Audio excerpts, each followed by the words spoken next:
What's good, Chiefs Kingdom, and welcome back to Kingdom Connects. As today we're going to be discussing Orlando Brown Jr. and if he's worthy of one of the richest, if not richest, contract extensions for a left tackle. But before diving into that, please be sure to subscribe to the channel, as I am going to keep you up to date on anything Kansas City Chief related that you do not want to miss out on. And without further ado, let's jump right into Orlando Brown.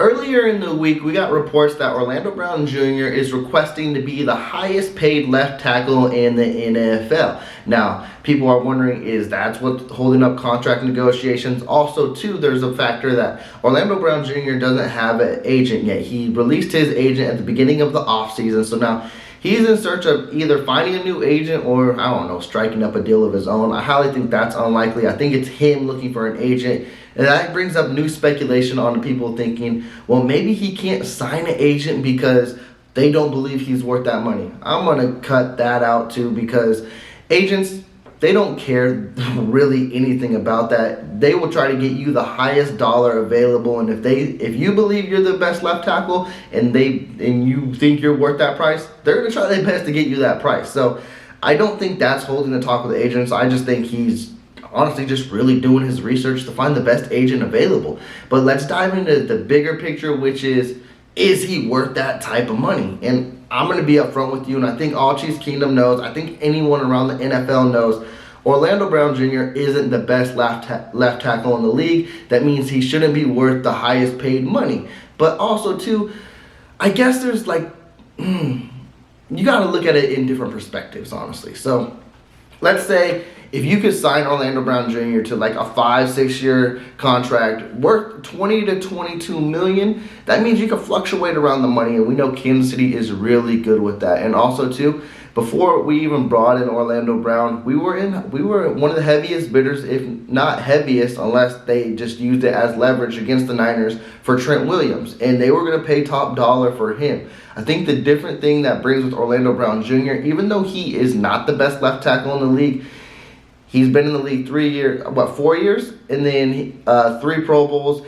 He's very new at left tackle, and even though he's not the best, he is good, and he is growing in the position. His first year in Kansas City, he was a Pro Bowler. Whatever you make of that, we all know a lot of people find that vote ridiculous, but he was a Pro Bowler, means he was regarded as one of the best left tackles in the league. It's also good to note, like I mentioned, like his first year in Kansas City, he was solid. My only thing with that is, it's not one of the biggest question marks on the line, but it's like you got to see how that plays out too, because we all know right tackle is the biggest question mark on the line. But it's like, if you're going to pay top dollar to an Orlando Brown, it's like due time you're going to have to pay top dollar to a guy like Creed Humphrey, to Trey Smith. You got Joe Tooney under contract too. And I know each of those positions are valued different on the contract wager for the NFL, but also too, that also tends to increase.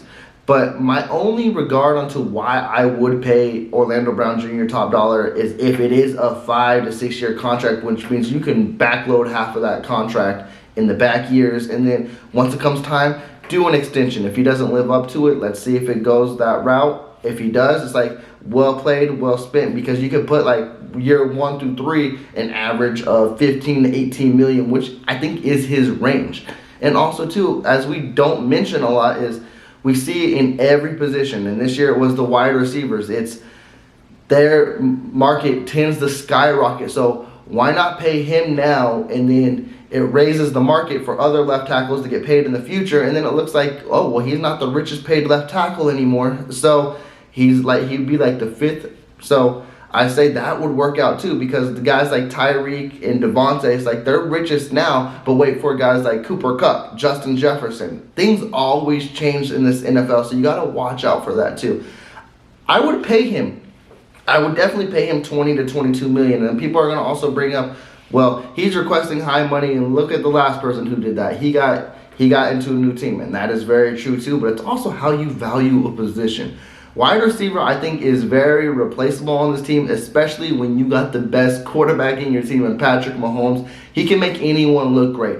I'm not sliding Tyreek Hill whatsoever. He is once-in-a-lifetime speed, talent that is going to be hard to replace, but also, too, the productivity, I think, can be replaced with the core they got right now. So I don't see a huge drop off. Unlike if you were to replace your left tackle, like who's behind him, I don't even have that question for you.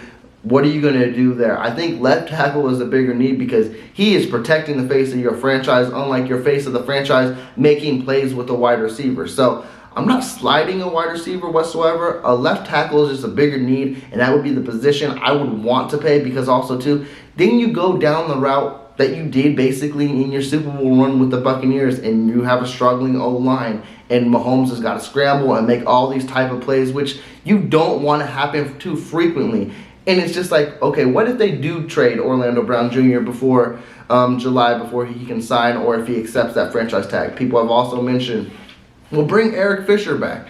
And I just don't know how I feel about that. Eric Fisher is older now, and he did have a really productive year with the Colts, but he was nothing like he was with Kansas City. And even when he was with Kansas City, fans didn't appreciate him. So I'm surprised that's even a suggestion being brought up. I think you stick with Orlando Brown Jr. because his upside is huge. And also, too, he's like 24, 25, so you can have him for the next 6 years and then extend him again, and hopefully he's there for most of Mahomes' career. I do agree he's one of the most iffiest parts on our line compared to a guy like a Tooney, Creed Humphrey, and then Trey Smith.